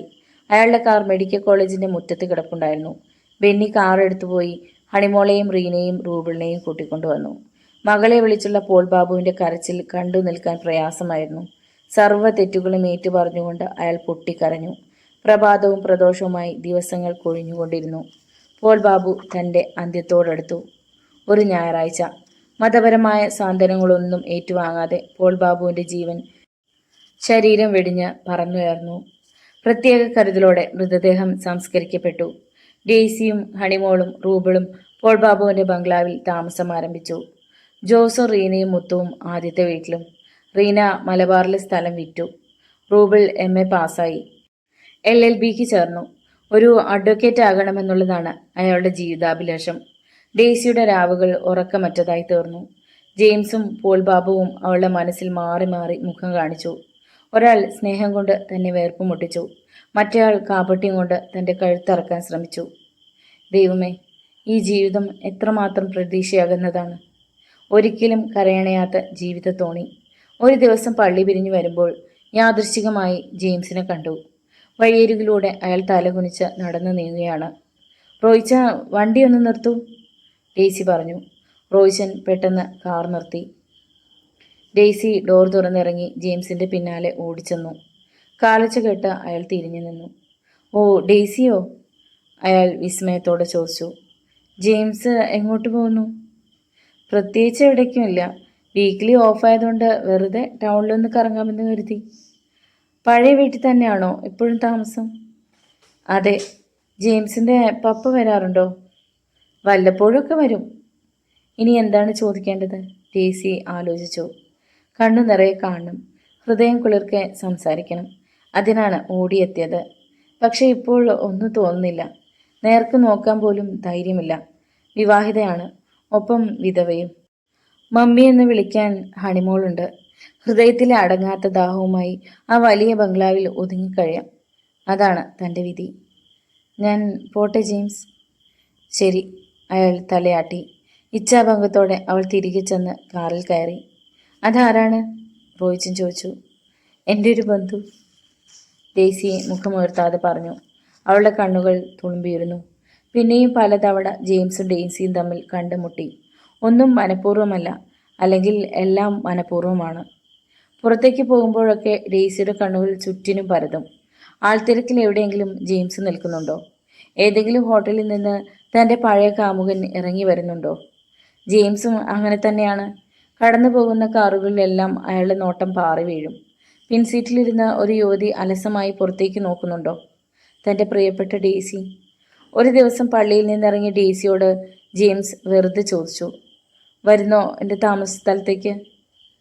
അവിടേക്കോ? ഞാനോ? അവൾ വല്ലാതെ പരിഭ്രമിച്ചു പോയി. രക്തം ഇരച്ചു കയറിയതുപോലെ അവളുടെ മുഖം ചുവന്നു തൊടുത്തു. വെറുതെ വിളിച്ചെന്നേ ഉള്ളൂ കേട്ടോ, വിഷമമാണെങ്കിൽ വരണ്ട. ഞാൻ വരാം, അവൾ അറിയാതെ പറഞ്ഞുപോയി. ഒരു ഓട്ടോ വിളിച്ച് അവർ വാടക വീട്ടിലെത്തി. അന്ന് ജെയിംസും പപ്പയും തമ്മിൽ വഴക്കുണ്ടായത് ഞാനിതുവരെ മറന്നിട്ടില്ല, ഡെയ്സി പറഞ്ഞു. പപ്പയ്ക്ക് പിന്നീട് നിങ്ങളോട് ഇഷ്ടമായി. കാര്യങ്ങളെല്ലാം ഞാൻ പപ്പയ്ക്ക് മനസ്സിലാക്കി കൊടുത്തു. എന്നെ എന്തിനാണ് വിളിച്ചത്? അവൾ ചോദിച്ചു. ഇങ്ങനെ അടുത്തടുത്തിരിക്കാൻ, കൊതി തീരെ സംസാരിക്കാൻ. സങ്കോചത്തോടെ ജെയിംസ് അവളുടെ കൈത്തലം പിടിച്ചെടുത്തു. വിരലുകളിൽ മൃദുവായി തലോടി. അവൾ ഒന്നും മിണ്ടാതെ മുഖം കുനിച്ചിരുന്നു. ഞാൻ ഇപ്പോഴും നിന്നെ സ്നേഹിക്കുന്നു ഡെയ്സി. എനിക്കൊരു മകളുണ്ട്. ഞാൻ വിധവയുമാണ്. ജെയിംസിന് ഒരു നല്ല പെൺകുട്ടിയെ കിട്ടുമല്ലോ, എന്നേക്കാൾ സുന്ദരിയെ, ബാധ്യതകളില്ലാത്തവളെ. ലാസർ ചേട്ടൻ്റെ മകൾ ഡെയ്സി അല്ലാതെ മറ്റൊരു പെണ്ണിനെ സ്നേഹിക്കാൻ ഈ ജന്മം എനിക്ക് കഴിയുമോ മോളെ? അയാൾ അവളെ നെഞ്ചോട് ചേർത്തു. അവളുടെ നെറ്റിയിലും കവിളിലും അയാളുടെ അധരങ്ങൾ അമർന്നു.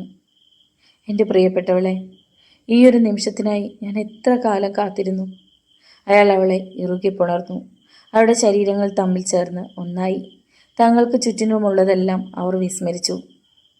എന്നെ വിവാഹം ചെയ്യൂ ജെയിംസ്, എനിക്കൊരു ജീവിതം തരൂ, പാതി കൂമ്പിയ മിഴികളോടെ അവൾ പറഞ്ഞു. ദൈവദൃഷ്ടിയിൽ നാം പണ്ടേ വിവാഹിതരായിരിക്കുന്നു.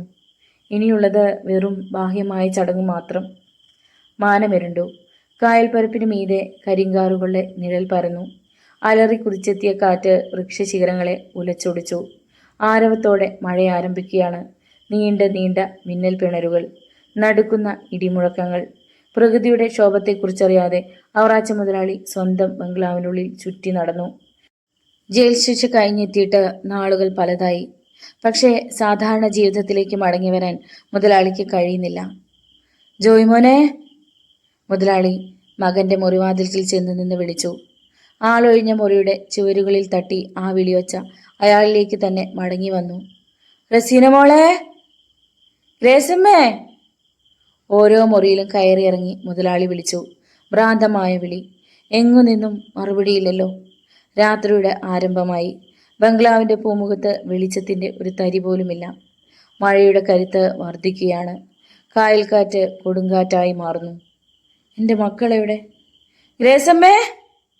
മുതലാളി ഉറക്കെ വിളിച്ചു. മഴയുടെ ഇരമ്പലിൽ ആ വിളിയൊച്ച അമർന്നുപോയി. എല്ലാവർക്കും ഈ നോവൽ ഇഷ്ടപ്പെട്ട് കാണുമെന്ന് വിചാരിക്കുന്നു. ഇഷ്ടപ്പെട്ടാൽ ഒന്ന് ലൈക്ക് ചെയ്ത്, ഷെയർ ചെയ്ത്, സബ്സ്ക്രൈബ് ചെയ്ത് സപ്പോർട്ട് ചെയ്യുക. നിങ്ങളുടെ വിലയേറിയ അഭിപ്രായങ്ങളും നിർദ്ദേശങ്ങളും കമൻറ്റ് ബോക്സിൽ രേഖപ്പെടുത്തുക. മറ്റൊരു നോവലുമായി നാളെ കാണാം. നന്ദി.